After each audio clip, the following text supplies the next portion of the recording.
बोलिए प्रेम से श्री सद्गुरु महाराज की जय। श्री सद्गुरु महाराज की जय। श्री सद्गुरु महाराज की जय। नमामि अमित ज्ञान रूपं कृपालम् अगम बोधदाता सुबुद्धि निधि विशालम् क्षमाशीलयति धीर गंभीर ज्ञानम् धर्मकील बृहधीर समधीर ज्ञानम् जगत त्राणकारी अघारी उदारम् भगत प्राण रूपं दयागुण अपार। नमो सतगुरुम ज्ञान दाता सुस्वामी नमामि नमामि नमामि नमामि नमामि नमामि महाराज सद्गुरु है राजन को राजा है जिनकी कृपा से सरे सर्वता भने में ही सोई परम गुरु नमामि नमामि नमामि नमामि नमामि नमामि नमामि। श्री सद्गुरु महाराज की जय।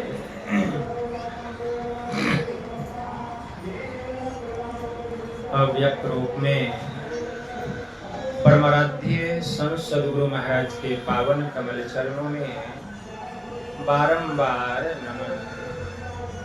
आदरणीय सत्संग प्रेमी गुरुजनों, भक्तिमती माताओं एवं धर्मशीला बहनों, आप लोगों को सर्वविदित हो चुका है कि यह संतमत सत्संग का आयोजन हमारे श्रद्धेय मुकेश जी की माता श्री परलोकवासी माता श्री के अस्थूल शरीर छूटने के उपरांत उस दिवंगत आत्मा के परम कल्याण के लिए घर परिवार के समस्त लोगों ने मिलजुल कर यह संतमत सत्संग का आयोजन किए। इस संतमत सत्संग के द्वारा ज्ञान योग युक्त एकमात्र ईश्वर भक्ति का संदेश दिया जाता है, उपदेश दिया जाता है। प्रत्येक प्राणी मात्र को बोध कराया जाता है कि ज्ञान क्या है, योग क्या है, भक्ति क्या है, जीव क्या है, माया क्या है, ब्रह्म क्या है। इन सभी रहस्यमयी बातों का ज्ञान सत्संग के माध्यम से यह जो जीव अबोध बना हुआ है, सत्संग श्रवण करते करते एक दिन वह सुबोध और परम ज्ञानी हो जाता है। अभी संत स्तुति और गुरु वंदना से पाठ का शुभारंभ हुआ। हम लोगों ने अति ही मनोयोग पूर्वक भक्ति युक्त ढंग से पाठ का श्रवण किया। तत्पश्चात श्री रामचरितमानस सार सटीक सप्तम सोपान उत्तर कांड से भी हम लोगों ने पाठ का श्रवण किया। पाठ के क्रम में भगवान श्री राम के मुखारविंद से मानव तन की प्रधानता के संबंध में हम लोग उपदेशों को श्रवण कर रहे थे। कि हम लोगों को यह मनुष्य का शरीर मिला हुआ है और यह मनुष्य का शरीर पाकर हमें क्या करना चाहिए। हमारी जो परलोकवासी मुकेश जी की माता श्री है, इन्होंने अपने मानव जीवन को सार्थक किया। क्या करना चाहिए वह भली भांति जानती थी और जानती ही नहीं थी, लोगों को बतलाती भी थी, लोगों को बतलाती भी थी। और उनका मेरे साथ एक अशून्य प्रेम था, ऐसा प्रेम था कि यूं कहिए कि वो मेरे बिना रह नहीं पाती थी और हम भी उनके बिना नहीं रह पाते थे। इतना घनिष्ठ प्रेम था, बहुत प्रेम था। उनका कहना था कि बाबा जब मेरा शरीर छूटेगा तो आप वेद मंत्र के साथ पहले मंत्र पढ़िएगा, तब मेरा अग्नि संस्कार होगा। हम श्मशान घाट गए, वेद मंत्र के द्वारा सिद्ध किए, तब अग्निदान हुआ। लेकिन श्राद्ध कब था इसकी जानकारी हमको नहीं थी, सत्संग कब है। कल हमको एक पर एक जानकारी हुआ। हमको मुकेश जी बोले कि बाबा जानकारी नहीं, कहीं हमको कहीं से कोई खबर नहीं आई और मेरा दूसरे जगह प्रोग्राम पहले से बुक रहता है। हम किस कंडीशन में हम यहाँ पहुँचे वो हम जाने, लेकिन फिर भी हम कहें कि सत्संग आकर हम करेंगे। कल आया फिर भी हम कहें कि हम आकर के करेंगे। तो माता जी बहुत ही धर्मावलंबी, धर्मशीला थी। सत्संग के प्रति उनका अगाध प्रेम था। सत्संग जहाँ कहीं होता था वह सत्संग सुनने के लिए जाती थी और जहाँ तक होता था दान पुण्य करती ही नहीं थी, सबसे करवाती भी थी, करवाती भी थी। भगवान बुद्ध ने बड़ा अच्छा कहा कि हे आनंद, जानते हो अगर कोई व्यक्ति 1 रुपया दान करता है और जो किसी से दान कराता है तो दान करने वाले को अगर 10 पैसा प्राप्त होता है पुण्य का फल, तो कराने वाले को 90 पैसा पुण्य का फल प्राप्त होता है। मतलब करने वाले से ज्यादा कराने वाले को पुण्य मिलता है। इस बात को वह भली भांति जानती है। भगवान बुद्ध का महावाक्य। तो वो धर्म में रत रहती थी और ऐसी पुण्यात्मा माता श्री का अस्थूल शरीर छूट गया। अस्थूल शरीर तो नाशवान है, लेकिन जीव अजर अमर अविनाशी है। शरीर छूटने के बाद भी आत्मा को उसे कोई हानि नहीं होती, आत्मा को कोई हानि नहीं होती। हम लोग जानते हैं महाराज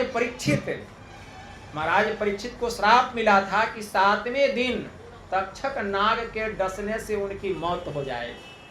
वे मौत से इतने घबरा गए कि उनको कुछ भी अच्छा नहीं लगने लगा। लेकिन सुखदेव मुनि का उपदेश श्रवण किए और सुखदेव मुनि ने अंतिम दिन एक कथा सुनाई। जब देखे कि महाराज परीक्षित का अभी तक मौत का जो भय है ये समाप्त नहीं हुआ है, तो अंतिम दिन एक कथा सुनाई कि राजन सुनो, आज मैं तुमको एक कथा सुनाता हूँ। वो कथा यह है कि एक राजा था। वह राजा जंगल में शिकार करने के लिए गया। राजा जो था वह रास्ता भटक गया, अंधेरा हो गया चारों तरफ। वो घना जंगल था, कहीं से रास्ता मिल नहीं रहा था जंगल से निकलने का। होते होते अंधेरा हो गया। तब राजा के मन में हुआ आज रात्रि जो है इसी जंगल में विश्राम करना चाहिए। तभी राजा ने देखा दूर से धुआं उठ रहा है। राजा साहब वहां जाते हैं तो वहां एक चंडाल रहता था। उसकी एक झोपड़ी थी, उसी झोपड़ी में वह रहता था। जीव जंतुओं को मार करके काट करके उसको लटका करके दरवाजे पर रखा था और उसी झोपड़ी में बहुत सारे जीव जंतुओं के मांस का लोथड़ा भी लटक रहा था। मल मूत्र से वह झोपड़ी भरा हुआ था। तो राजा साहब उस चंडाल से कहते हैं कि देखो जी, आज रात तुम हमको अपनी झोपड़ी में रहने के लिए स्थान दो, मैं सुबह होते ही यहाँ से चला जाऊंगा। वह चंडाल कहता है नहीं महाराज, मेरी झोपड़ी में जो एक बार घुस जाता है वह फिर इस झोपड़ी से निकलने का नाम नहीं लेता। अब राजा सोचने लगा, एक तो झोपड़ी जो है मल मूत्र से भरा हुआ है, मांस लटक रहा है, जीव जंतु का मरा हुआ जीव जंतु का मांस का लोथड़ा लटक रहा है, और ये कैसा व्यक्ति है जो कहता है मेरी झोपड़ी में जो एक बार घुस जाता है फिर वह निकलने का नाम नहीं लेता। कौन रहेगा इस झोपड़ी में? वो तो हमारे साथ ऐसी मजबूरी है। तो कहा तुम चिंता नहीं करो, सूरज निकलने के पहले मैं तुम्हारी झोपड़ी खाली कर दूंगा। कहा ठीक है। राजा साहब वो झोपड़ी में घुस गए, उपाय भी कुछ नहीं था। अब नाक बंद कर लिया, ऐसा लगा जैसे कि नाक फट जाएगा, बदबू दे रहा था पूरा झोपड़ी। भूख लगी थी, प्यास भी लगी थी, क्या करेंगे। अब मल मूत्र भरा हुआ है, मांस से लटक रहा है। अब उसी झोपड़ी में जो दुर्गंध निकल रही थी, जिसके कारण से लग रहा था नाक फट जाएगा, अब कितना देर नाक को हाथ से पकड़ के रखेंगे। हाथ हटाते हैं, धीरे धीरे वह जो बदबू था वह खुशबू के जैसा उनको लगने लगा, वह जो दुर्गंध था उनको सुगंध के जैसा मालूम होने लगा। क्यों? उसमें वे रमन करने लग गए, उसमें वे रमन करने लग गए। अब भूख लगी है, प्यास लगी है, क्या करेंगे, वही है खाने पीने का साधन। अब इतना उसमें उनका मन रमन कर गया कि जब सुबह हुआ वो चंडाल देखता है सूरज निकल गया, अभी तक राजा निकला नहीं। चंडाल आता कहता है महाराज आप तो कहे थे कि सूरज निकलने के पहले हम झोपड़ी खाली कर देंगे, सूरज निकल गया, आप निकलिए। कहा कि देखो अब हमको इस झोपड़ी से निकलने का मन नहीं करता, अब हम इस झोपड़ी से निकलने वाले नहीं हैं। कहा महाराज हमने आपको पहले कहा था कि जो मेरी झोपड़ी में एक बार घुस जाता है वह झोपड़ी से निकलने का नाम नहीं लेता है, तो उसको हमको गर्दनियां दे करके निकालना पड़ता है। इतना जो कथा सुने परीक्षित, तो परीक्षित जी महाराज कहते हैं सुखदेव मुनि से कि गुरुदेव वह मूर्ख राजा कौन था जो कि वो झोपड़ी से नहीं निकल रहा था, वो मूर्ख राजा था कौन? कहा वह मूर्ख राजा और कोई नहीं राजन तुम ही हो, वह मूर्ख राजा और कोई दूसरा नहीं था, वह तुम ही हो। कहा गुरुदेव यह आप क्या करें, मैं सही कह रहा हूं।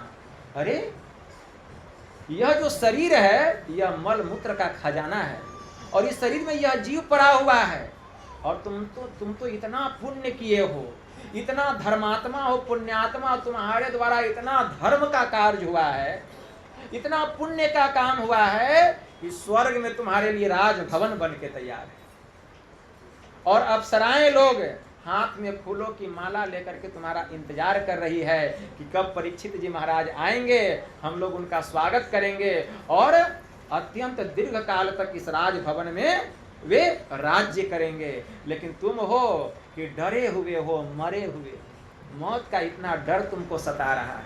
अरे यह शरीर तो पहले भी मरा हुआ था, अभी भी मरा हुआ है, लेकिन आत्मा पहले भी जिंदा था, अभी भी जिंदा है, भविष्य में भी जिंदा रहेगा। इसीलिए तुम इसका डर हटाओ, ठीक है ना। यह तो खून का, पीप का, मांस का, 7 धातु का बना हुआ शरीर है। सप्त धातु का काया पिंजरा, तामाही जुगति बिन सुआ, सदगुरु मिले तो उबरे बाबू, अन्ना तो परले हुआ। 7 धातुओं से मिलकर हम लोगों का शरीर बना हुआ है। मेद, मज्जा, मांस, रक्त, वीर्य, अस्थि, यही 7 धातु से मिल करके, और चमड़ा, यही 7 धातुओं से मिलकर हमारा शरीर बना हुआ है।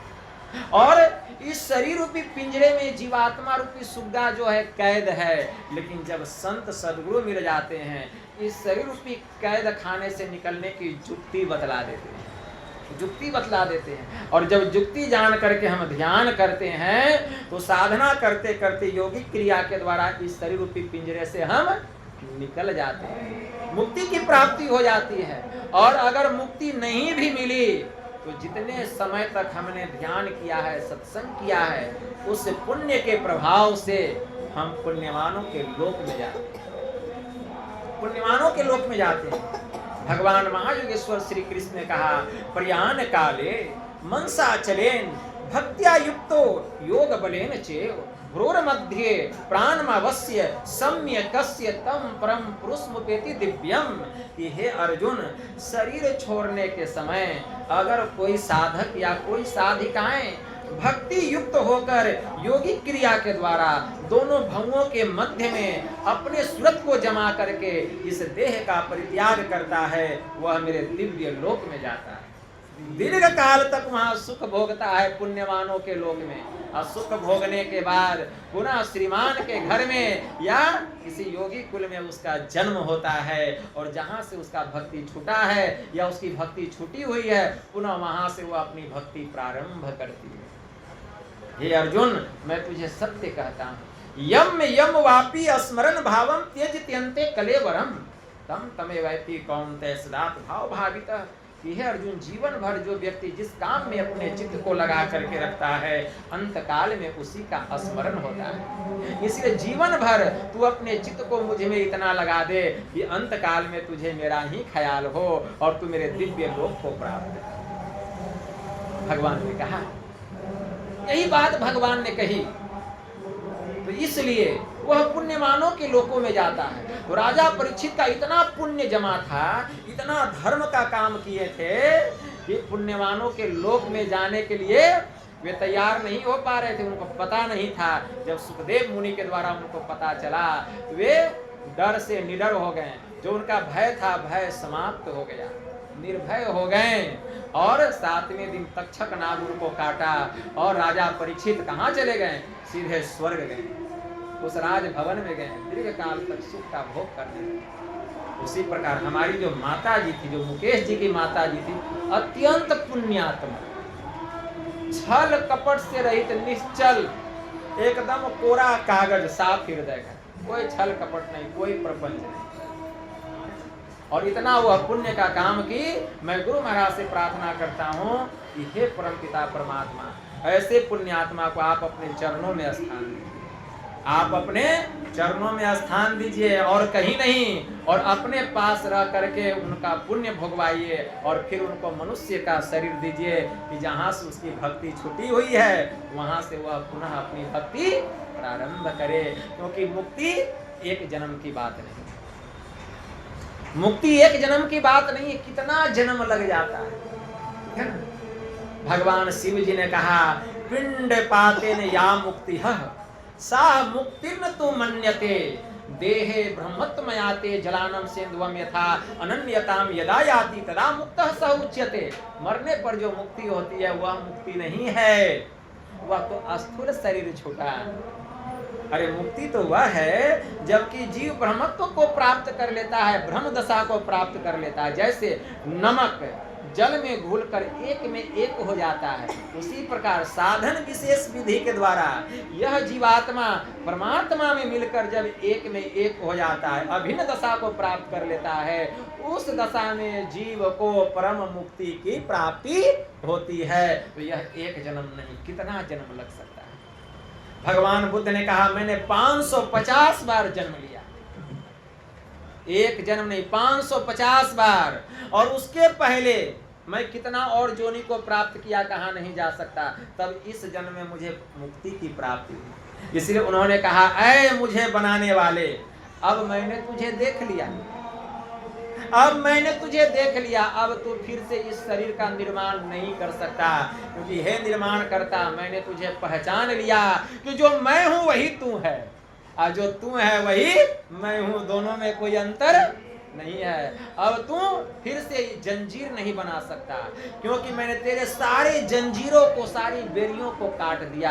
अत्ता ही अतनो नाथो, कोई ही नाथ हो पड़ोसिया, अत्ता अत्तना व सुदंते नाथम लभते दुर्लभम। मनुष्य अपना स्वामी, अपना मालिक आप है, उसका स्वामी दूसरा कौन हो सकता है। जो अपने को खूब काबू में रखता है वही दुर्लभ मालिक परमात्मा को प्राप्त करता है। लेकिन हम अपने को काबू में नहीं रख पाते हैं और दूसरे को काबू में रखना चाहते हैं। अपने को काबू में रखते नहीं हैं, सोचते हैं कि दूसरा कोई मेरे काबू में रहे। यह कैसे होगा? अरे पहले अपने को काबू में करो, दूसरा तो अपने काबू में हो जाएगा। भगवान बुद्ध ने कितना अच्छा कहा, अरे भिक्षुओं ध्यान कर, ध्यान कर, कहीं बेपरवाही के बदले तुझे नरक में आग का धधकता हुआ गोला मुंह में ना निगलना पड़े, और जलते समय चिल्लाकर यह न कहना पड़े कि हाय यह दुख है। अरे ज्ञान बिना ध्यान नहीं, अध्यान बिना ज्ञान नहीं है। जिसमें ज्ञान और ध्यान दोनों है वही निर्वाण के समीप है, वही मुक्ति के समीप है। भगवान बुद्ध ने कहा वही निर्वाण के समीप है, वही मुक्ति के समीप है। क्योंकि ज्ञान के बिना ध्यान नहीं हो सकता और ध्यान के बिना ज्ञान नहीं हो सकता। ज्ञान और ध्यान दोनों की आवश्यकता है। ज्ञान दो तरह से होता है, एक होता है सुनकर मतलब जानकर, हम कह रहे हैं, आप सुन रहे हैं तो ज्ञान हो रहा है। और दूसरा होता है पहचान कर, तो सुनकर जो ज्ञान होता है वह अधूरा ज्ञान है। अब पहचान करके योगिक क्रिया के द्वारा जो सारे आवरणों को पार कर जाता है, सारे मंडलों को पार कर जाता है, जीव अभिन्न दशा को प्राप्त कर लेता है, आत्मा परमात्मा में मिलकर एक में एक हो जाता है, तब वह जो ज्ञान होता है वह पहचान करके ज्ञान होता है। उसी को संत सुंदरदास जी महाराज ने अपनी सुंदर वाणी में कहा, श्रवण बिनु ध्वनि सुने, नयन बिनु रूप निहारे, रसना बिनु उच्चरे, प्रशंसा बहु विस्तारे, नृत्य चरण बिनु करे, हस्त बिना ताल बजावे, अंग बिना मिली संग बहुत आनंद बढ़ावे, बिनु शीश नवे जहाँ सेव्य को, सेवक भाव लिए रहे, अरे मिली परमात्म स्वात्मा। बड़ा भक्ति सुंदर कहे, यही भक्ति की परम प्रकाष्ठा है। जब आत्मा परमात्मा में जाकर मिल गई तो यह मरने के बाद नहीं होता, यह मरने के बाद नहीं। कोई भूल में न रहे कि मरने के बाद इस दशा की प्राप्ति होगी, यह जीवन काल में होता है। यह जीते जी जो गुरु से ज्ञान लेकर के योग करता है, जो ध्यान करता है, और ध्यान करते करते स्थूल मंडल, सूक्ष्म मंडल, कारण मंडल, महाकारण मंडल, केवल्य मंडल, जो पांचों मंडलों को पार कर जाता है, तीन आवरण अंधकार का, प्रकाश का और सद का, तीनों आवरणों को पार कर जाता है, इस दशा में जीव को परम मुक्ति की प्राप्ति होती है। हमारे परमराध्य ने कहा, स्थूल सूक्ष्म कारण महाकारण केवल्य हो के पार, सुषमन तिल हो पिलतन भीतर होंगे सबसे न्यार, ब्रह्म ज्योति ब्रह्म ध्वनि को धरि धरि ले चेतन आधार, तन में पिल पांचों तन पारा, तब पाओ तब जा पाओ प्रभु सार, में ही होए सकोगे, जाओगे वही पार, अपार गमन ही सार भक्ति है, लो यही ये मेरे, तब जीव को परम मुक्ति की प्राप्ति होगी। तो यह काम मरने के बाद नहीं होगा, जीते जी होगा, और यह काम बुढ़ापे में नहीं होगा, जवानी में होगा। एक फकीर ने कहा, हमने सैरे जहां की फानी देखी, हर चीज यहाँ की आनी जानी देखी, जो जाकर न आए, जो जाकर न आए वह जवानी देखी, और जो आकर न जाए वह बुढ़ापा देखी। जवानी चली जाती है तो फिर वापस नहीं आती है, अब बुढ़ापा आता है तो फिर वापस नहीं जाता है। यही जीवन का सत्य है। इसीलिए जब भक्ति जब भी होगा, जवानी में होगा, बुढ़ापे में नहीं होगा। कमर दर्द करेगा, पैर दर्द करेगा, आंख से दिखाई नहीं देगा, कान से सुनाई नहीं देगा, शरीर की शक्ति छीन हो जाएगी, आप बैठेंगे कहाँ से? अरे यही तो समय है साधन करने का, यही समय है। इसीलिए जीते जी मुक्ति को प्राप्त करना है तो ध्यान कीजिए, गुरु से ज्ञान लेके। जो भजन भेद नहीं लिए हैं, जल्दी से भजन भेद लीजिए, देर मत कीजिए। सुरत क्यों भूल रही, अब चेत चलो स्वामी पास, संत राधा स्वामी जी महाराज की वाणी में आया।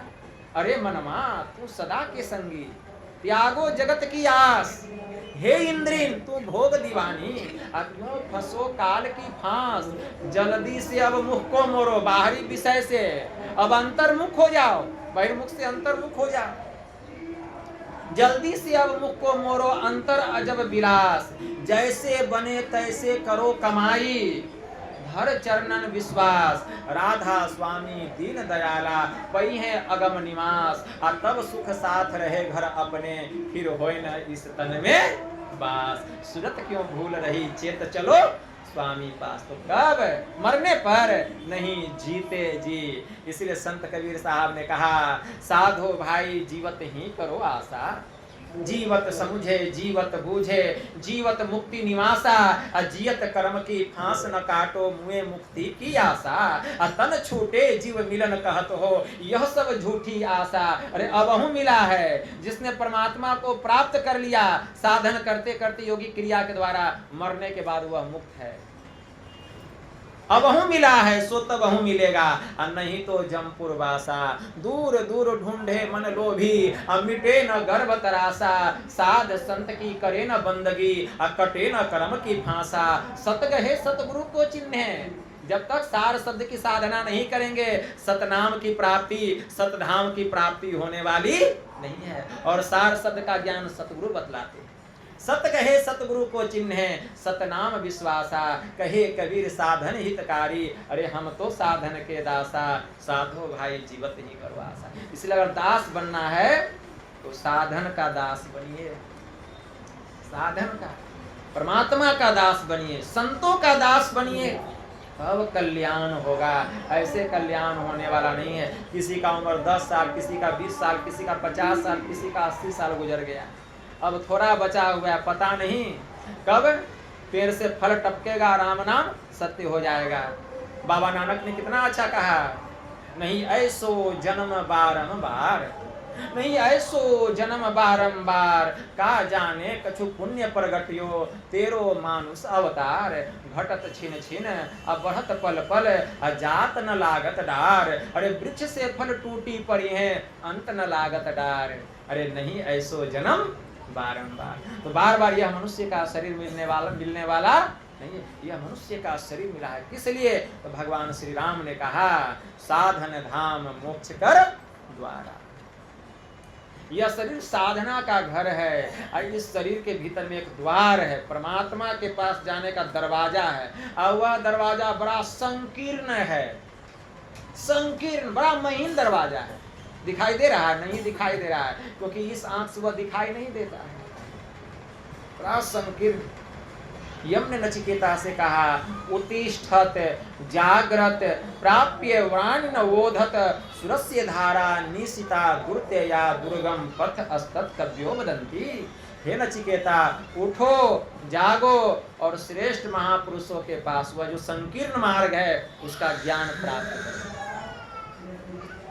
क्योंकि जो संत महात्मा होते हैं वे बतलाते हैं, जिन्होंने उस रास्ते में प्रवेश करके जिन्होंने मुक्ति को प्राप्त किया, परमात्मा को प्राप्त किया, वे बतलाते हैं वह रास्ता सुरस्य धारा, छुरे के धार से भी पतला और निशिता, बाल की नोक से भी महीन, दुर्गम, बड़ा ही दुर्गम मार्ग है, बड़ा ही दुर्गम मार्ग है। इसमें शरीर प्रवेश नहीं करता है, क्योंकि बिन पावन की राह है, बिना बस्ती का देश और बिना पिंड का पुरुष है, कहे कबीर संदेश। उसमें सूरत प्रवेश करती है, मन सहित सूरत प्रवेश करती है। बड़ा संकीर्ण मार्ग है। किसी अच्छे गुरु से यह विद्या जानना चाहिए, विद्या जानना चाहिए। सदग्रंथों में यह ज्ञान भरा हुआ है, लेकिन कोई सदग्रंथों को पढ़कर सोचे कि यह ज्ञान प्राप्त हो जाएगा तो होने वाला भेद यह गुप्त, पाना किसी ग्रंथ से है असंभव, समझ लो किसी संत से।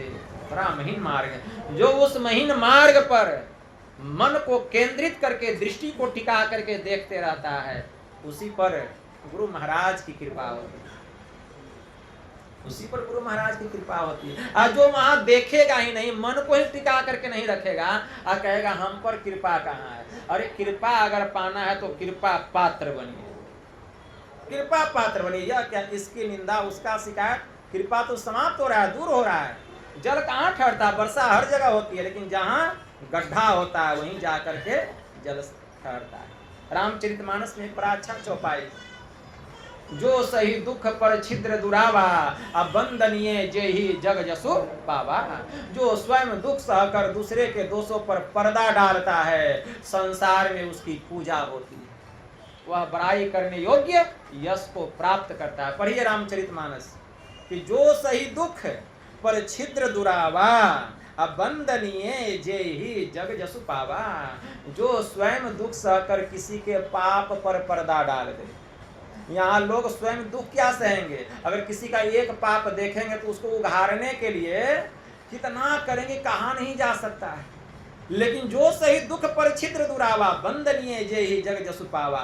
जो स्वयं दुख सहकर किसी के दोषों पर पर्दा डालता है, संसार में बड़ाई करने योग्य वह यश को प्राप्त करता है। संसार में उसकी पूजा होती है, लोग उसकी पूजा करते हैं।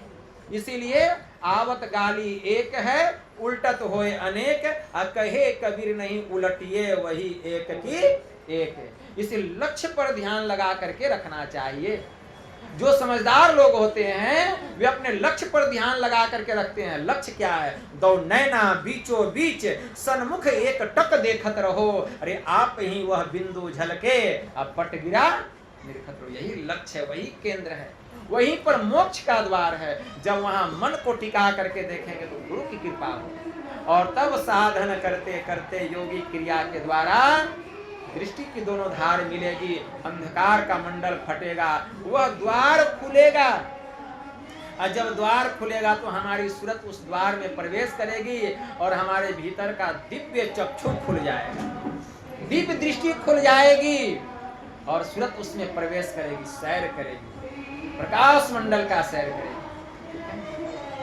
प्रकाश मंडल में जो चला गया है साधक, वहां से भी नीचे गिरता है। यह कोई नहीं सोचे कि वहां से नीचे नहीं गिरेंगे। अगर कोई प्रकाश मंडल में चला गया, रिद्धि सिद्धि के फेरे में, इसको आशीर्वाद उसको आशीर्वाद, जाओ तुमको बेटा हो जाए, जाओ तुमको बेटी हो जाए, जाओ तुमको नौकरी लग जाए, तो इससे क्या होता है? पुण्य क्षय होता है और रिद्धि सिद्धि का प्रलोभन उस पर होता है। रिद्धि सिद्धि प्रलोभन देने के लिए आती है और वही सूरत उसके प्रलोभन में फंस जाती है।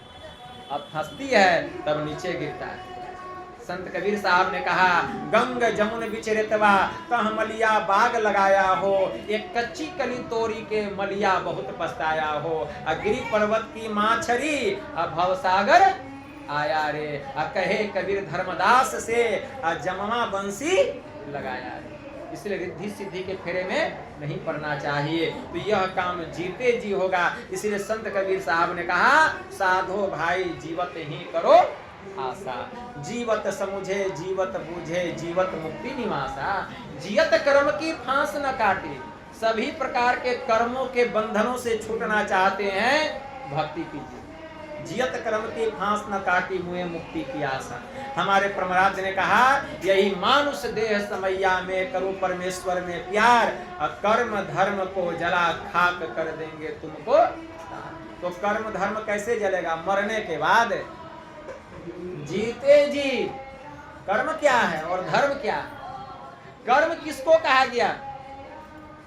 लोग समझते हैं खाना बनाना, पति की सेवा करना, बच्चे को स्कूल भेजना, मतलब संसार में जो करना चाहिए उसी को लोग कर्म समझते हैं, लेकिन वास्तव में वह कर्म की श्रेणी से अलग है। कर्म है ही नहीं, उसको कर्म नहीं कहा गया। अरे यह काम खाना पीना सोना, यह काम तो पशु भी करता है, तो क्या वो कर्म कर रहा है? वह कर्म नहीं है। आहार निद्रा भय मैथुनश्च सामान्य मेतत् पशु भिन्नदानाम ज्ञानम नरानाम अधिकम विशेषो, अज्ञानेन ही ना पशु भी समाना। खाना पीना सोना, डरना, संतान को पैदा करना, यह काम पशु भी करता है और यही काम हम भी करते हैं, तो हम भी पशु के समान हैं। लेकिन भगवान ने कहा, ज्ञानम नरानाम अधिकम विशेषो, अगर मनुष्य को ज्ञान हो जाए तो मनुष्य पशु से श्रेष्ठ है। कौन सा ज्ञान?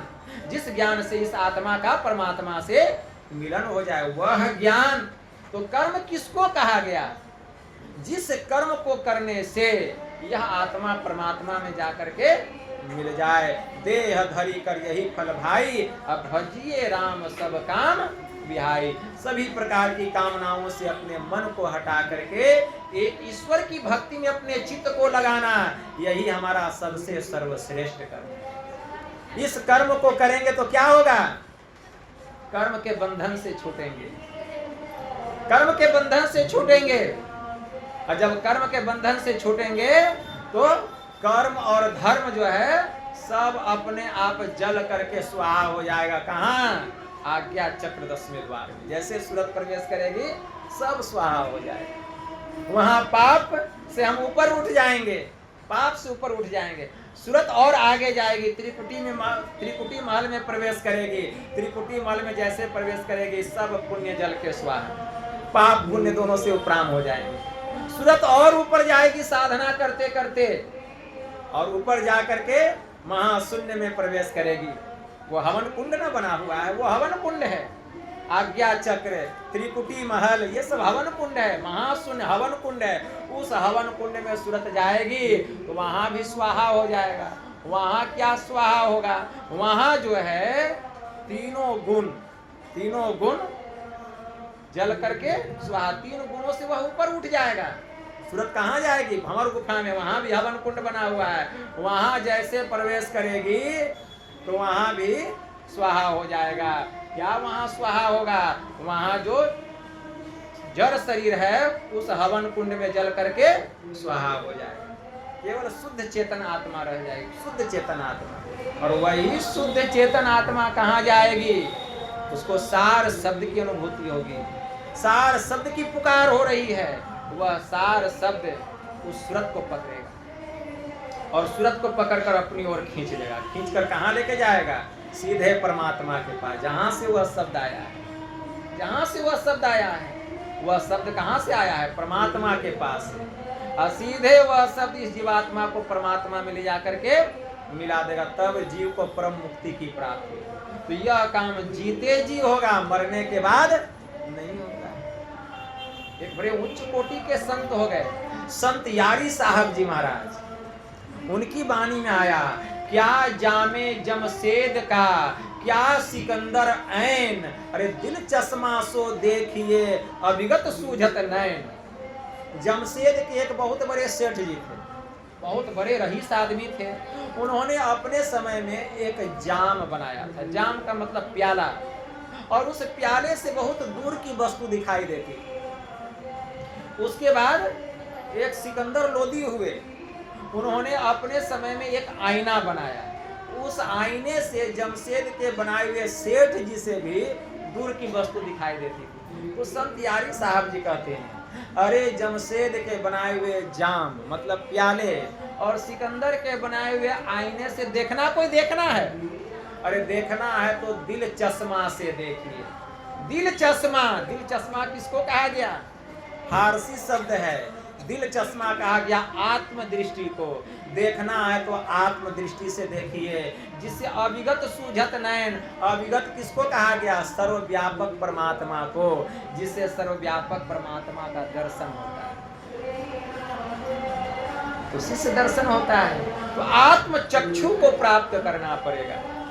संत पलटू साहब की वाणी में आया, नाम डोर है गुप्त को नहीं जानता, नि अक्षर का रूप दृष्टि नहीं आवता, रंकार आकार पवन को देखना।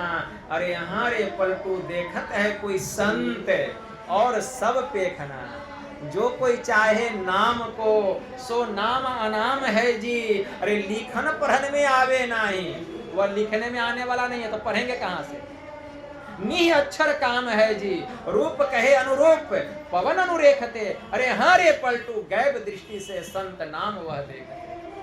उस नाम को कैसे देखते हैं संत? गैब दृष्टि से, मतलब आत्म दृष्टि से उस नाम का ज्ञान होता है। वह ऐसा शब्द है, लिखने में और पढ़ने में आने वाला नहीं है। एक बड़े उच्च कोटि के पंजाब में संत हो गए, साहिब बुल्ले शाह जी महाराज। उनकी वाणी में आया, आज लोग नाना प्रकार के विषय को पढ़ करके नाना प्रकार की डिग्रियां प्राप्त कर रहे हैं, लेकिन अगर कोई एक अलिफ पढ़ ले तो उसको छुटकारा मिल जाए, निजात मिल जाए, मतलब मुक्ति मिल जाए। उसी समय एक मौलाना साहब हुए, हजरत रहमत अली रोहतकी।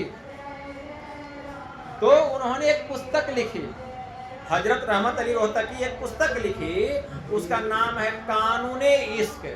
कानूने इश्क के पृष्ठ संख्या 204 में उन्होंने लिखा कि जिस अलिफ को पढ़कर जीव को छुटकारा मिलता है, नजात मिलता है, वह उर्दू, फारसी और अरबी का पहला अक्षर नहीं है, वह संतों के ज्ञान का सीना है। सफीना नहीं कि तख्ती पर लिख दिया, लिख करके मिटा दिया। अरे वह तख्ती पर लिखने में आने वाला नहीं है, वह तो अनुभव का चीज है, वह अनुभव का चीज है, वह तख्ती पर लिखने में आने वाला नहीं है। उसी समय एक शाहजहां के पुत्र हुए, उनका नाम था दारा शिकोह। दारा शिकोह ने भी एक पुस्तक लिखी, रिसाला ए हक नुमा। रिसाला ए हक नुमा के पृष्ठ संख्या 16 में उन्होंने लिखा, यह पूरी दुनिया, यह पूरी कायनात खुदा के नूर और कलमे के कलाम से भरपूर है। फिर भी अंधे और बहरे लोग कहते हैं कि खुदा कहाँ है। अगर हम अपने कानों से अहंकार और चतुराई की रुई निकाल दें तो सृष्टि के सच्चे विधाता के दरगाह से आने वाली वह खुदा का कलाम, वह आवाज़े गैब, वह सार शब्द, वह ब्रह्मनाद सूरत को सुनाई देने लगेगा। लेकिन पता नहीं लोग कयामत के दिन बजने वाले बिगुल का क्यों इंतजार कर रहे हैं, जबकि प्रत्येक प्राणियों के भीतर में खुदा का आवाज हो रहा है, सार शब्द हो रहा है, ब्रह्मनाद हो रहा है, लेकिन हम उसे नहीं सुन पा रहे हैं। यही हमारा सबसे बड़ा दुर्भाग्य है। कोई हमको गाली देता है सुन लेते हैं, कोई मेरी प्रशंसा करता है सुन लेते हैं, लेकिन खुदा का कलाम हो रहा है उसको नहीं सुन पा रहे हैं। और वो कहाँ हो रहा है? हमारे भीतर में। होत अनहद सोर इस कपाल में, गुरु महाराज की वाणी में आया, सुरती दरस करण को जाती, तकती तिसरी तिल खिड़की, ज्योति बिंदु ध्रुव तार इंदु लखी, लाल भानु झलकी, अब बजत विविध विधि अनहद सोरा, 5 मंडलों की। संत मते का सार भेद यही असली ज्ञान है संत मत का। बात कही उनकी असमझा में ही, अरे लखा नमूना, बात यही है सत्य हित की, यही कल्याण की बात।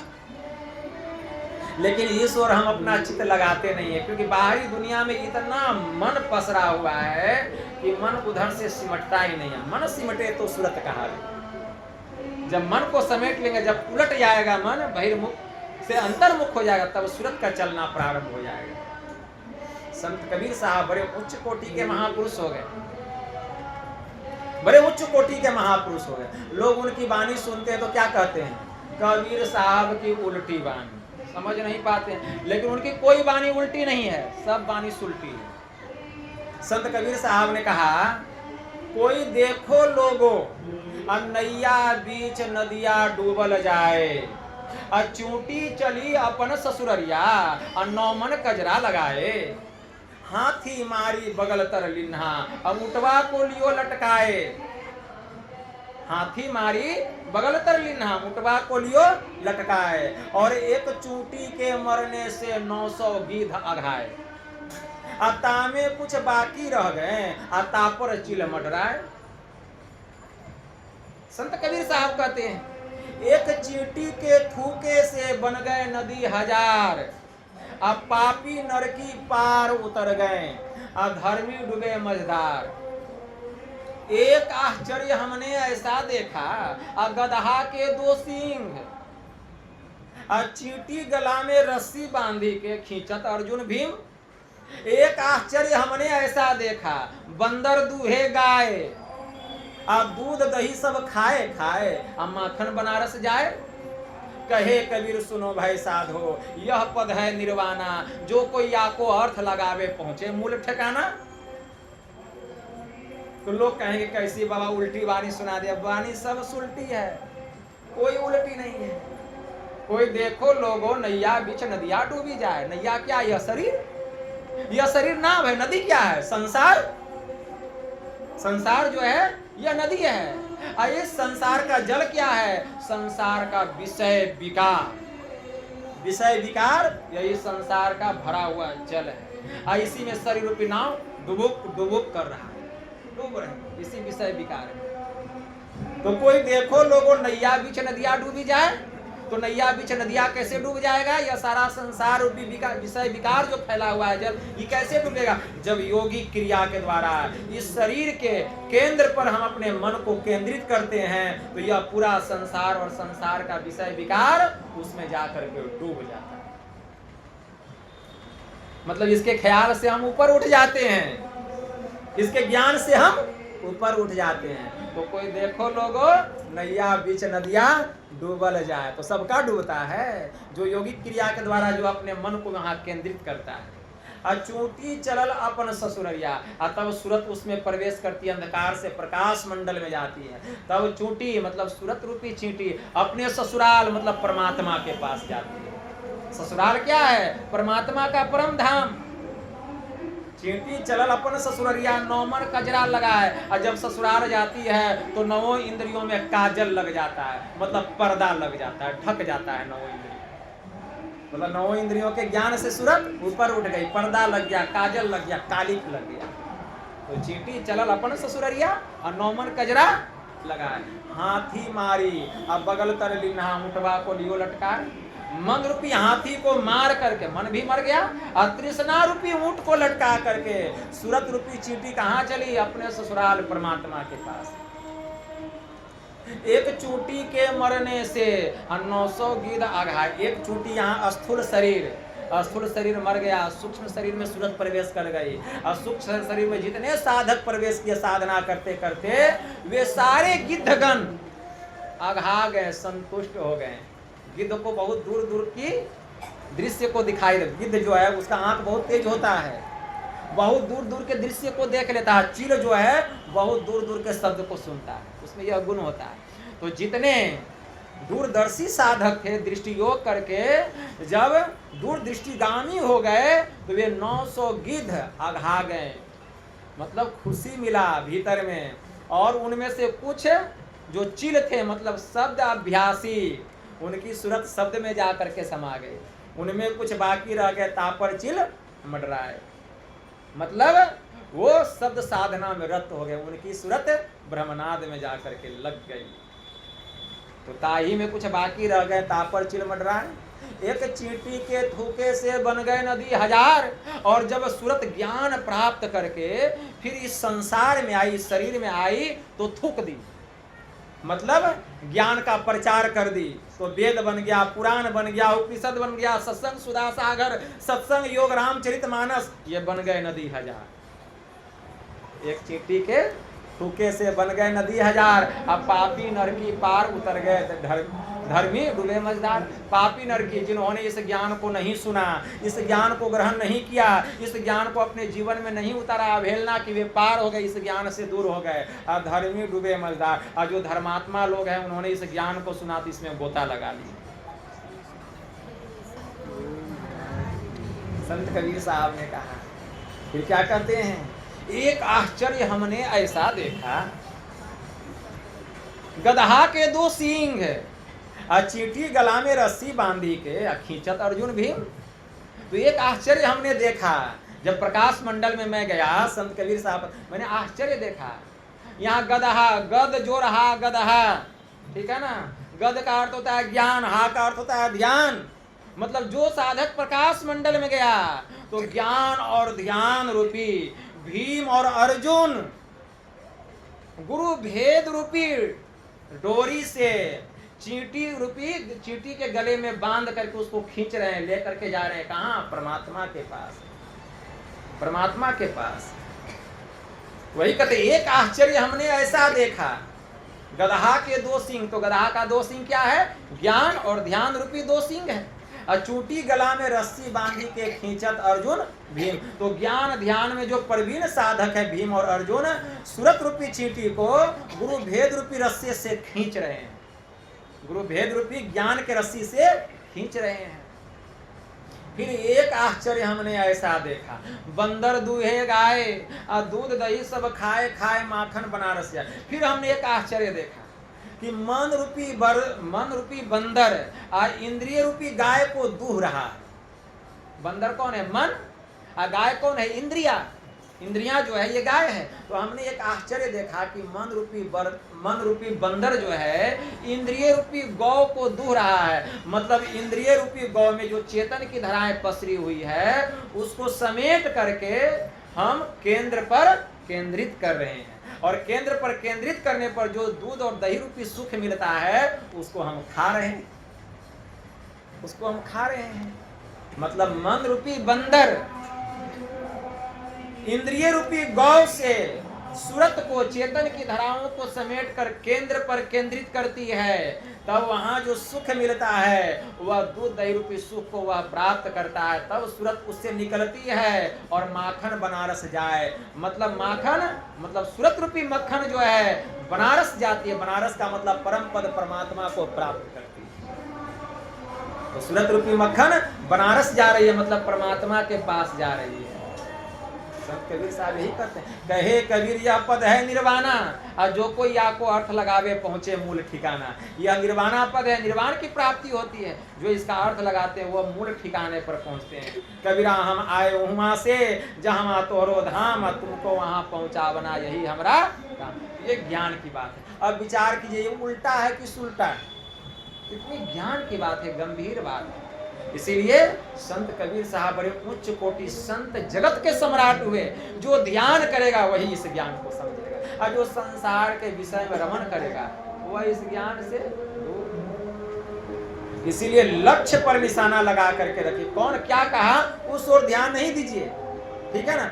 लक्ष्य पर ध्यान लगा करके रखिएगा तो एक दिन दृष्टि की धार मिलेगी, अंधकार का मंडल फटेगा और परमात्मा की आवाजें गेब, वह सार शब्द, वह कलाम स्पष्ट सुनाई देने लगेगा।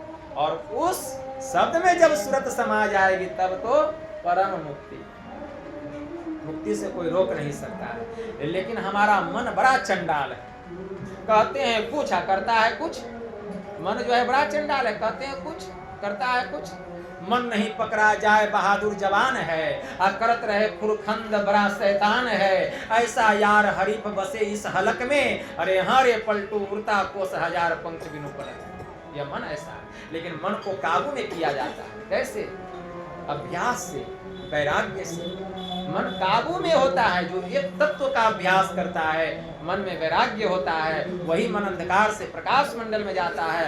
तब इस मन को नाद का अवलंब मिलता है, वह नाद मन के लिए अंकुश के जैसा काम करता है, और तब उस अंकुश को पाकर मन पूर्ण रूपेण वश में हो जाता है। नाद बिंदु उपनिषद में मंत्र आया, मनोमत गजेंद्रस्य विषयो ध्यान चारिणः नियमान समर्थो अयंग नीनांदो निस्तांकुश। यह मन रूपी जो गजराज है, यह विषय वाटिका में विचरण कर रहा है। उसी प्रकार हाथी जैसे आनंद वाटिका में विचरण करता है, वहां पेड़ पौधों को तोड़ता है, मचोड़ता है, कुचलता है। महावत आता है, हाथी को अंकुश लगाता है, हाथी 4 कदम हटता है, पूर्ण रूपेण वश में हो जाता है। उसी प्रकार जब भीतर में इस मन को नाद का अवलंब मिलता है, अंकुश के जैसा काम करता है, मन पूर्ण रूपेण वश में हो जाता है। और तब उस नाद में जो रस है, जो अमृत है, जब उसका पान करता है तो नाद बिंदु उपनिषद में मंत्र आया, मकरंदम पिबन भृंगो गंधा नन्नापेक्षते यथा नादा सक्तम सदाचितम विषयम नहि कांक्षति बद्ध सुनाद गंधेन सद्य संत्यक चापल। जैसे भंवरा फूलों की केसर को लेता हुआ उसकी सुगंधी की चाहना नहीं करता, उसी प्रकार जिसका चित्त भीतर के नाद में लग जाता है फिर संसार के विषयों की चाहना नहीं करता। वहां तो अमृत की वर्षा हो रही है, उसकी चंचल प्रवृत्ति को वह अपना त्याग देता है और उस नाद के मिठास के वशीभूत हो जाता है।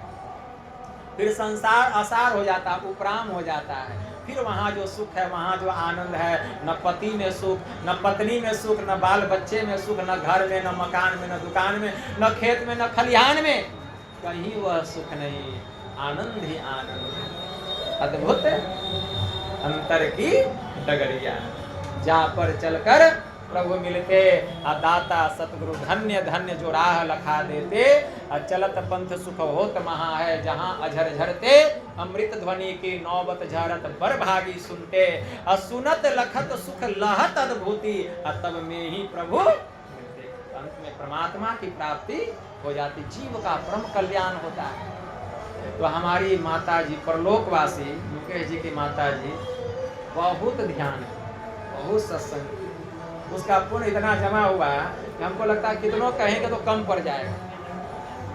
पता नहीं कौन जन्म का उसका हमसे प्रेम था, वो मेरे लिए सबसे झगड़ जाती थी, इतना प्रेम था कि बहुत प्रेम था उसको, बहुत प्रेम था। मैं गुरु महाराज से प्रार्थना करता हूँ कि ऐसे पुण्यात्मा को, ऐसे पवित्र आत्मा को गुरु महाराज अपने चरणों में स्थान दे, शरणागत करे, शरणागत करे और पुनः उनको मनुष्य का शरीर में, उत्तम कुल में उनका जन्म हो, और जहाँ से उसकी भक्ति छुटी हुई है वहाँ से वह भक्ति प्रारंभ करे। और हमारे मुकेश जी माता जी के पुण्यतिथि पर हमेशा सत्संग करें। प्रत्येक साल माता जी के पुण्यतिथि पर सत्संग होना चाहिए। उनकी इच्छा थी, उनकी इच्छा थी कि होना चाहिए सत्संग। बहुत पवित्र आत्मा थी। हम चाहते हैं कि ऐसे पवित्र आत्मा के लिए हम लोग 15 मिनट तक उनके आत्मा के कल्याण के लिए 15 मिनट तक ध्यान करेंगे और तब आरती होगी। बोलिए प्रेम से, बोलिए प्रेम से श्री सद्गुरु महाराज की जब भजन हो करके हाँ तो उसके बाद भजमन होगा। भोजन में भी लेट है, बोली माता जी, बाद में सत्संग खत्म, बोले 7 बजे खत्म करने के लिए सत्संग।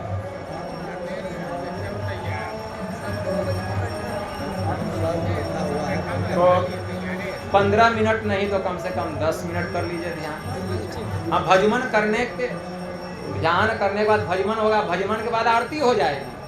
पहले भजमन नहीं होगा, पहले ध्यान होगा और तब भजमन होगा, तब आरती होगा। 5 मिनट ध्यान कीजिए। और चलिए 5, सबकी जो इच्छा वही परमात्मा को स्वीकार्य हो। बोलिए प्रेम से श्री श्री सद्गुरु महाराज।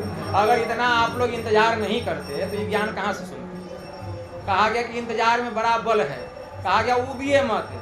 परम पूज्य साईं स्वामी जी महाराज की वाणी है, अरे देर आए दुरुस्त आए।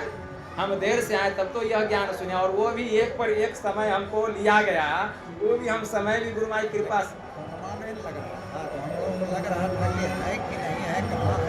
नहीं। हमें मेरे पास फोन कहाँ आया है, फोन लगता ही नहीं है, तो कभी नहीं लगता। नेटवर्क प्रॉब्लम होगा, कभी कभी नेटवर्क प्रॉब्लम हो जाता है। हाँ? कभी ऐसा होता है कहीं प्रवचन करते हैं तो जैसे प्रवचन चल रहा है तो रिकॉर्डिंग हो रहा है तो किसी का फोन नहीं लगेगा। वही नहीं है, ये बता रहा था। हम लोग तो सोचेगा अब नहीं आएंगे। हाँ। और अगर अभी फोन लगाइए, क्या बताता है, अभी प्रवचन रिकॉर्डिंग हो रहा है, फोन लगाइए।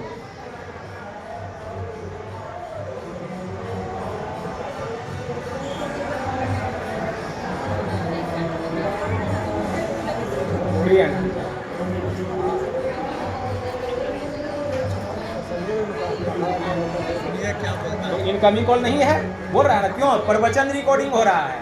अब इस प्रवचन को हम हटा दिए।